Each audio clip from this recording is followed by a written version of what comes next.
நாம் எல்லாரும் அன்பு செய்ய அழைக்கப்படுகிறோம். சில பேர் அப்பா வேண்டாம், அம்மா வேண்டாம், பிள்ளைகள் வேண்டாம், பெற்றோர் வேண்டாம், இப்படியெல்லாம் இருக்கிறவர்கள் இருக்கிறார்கள்.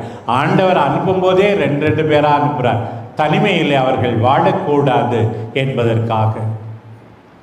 நம்முடைய எஸ்பிபி காலனியில் இருக்க குடும்பங்கள் எல்லாம் ஒன்றாய் இருக்கணும். அதுதான் ஆண்டவருடைய ஆசை. யாரும் தனியாக மோட்சத்துக்கு போக முடியாது. மோட்சத்துக்கு போனாலும் நரகத்துக்கு போனாலும் யாரையாவது கூட இழுத்துக்கிட்டு தான் போவேன்.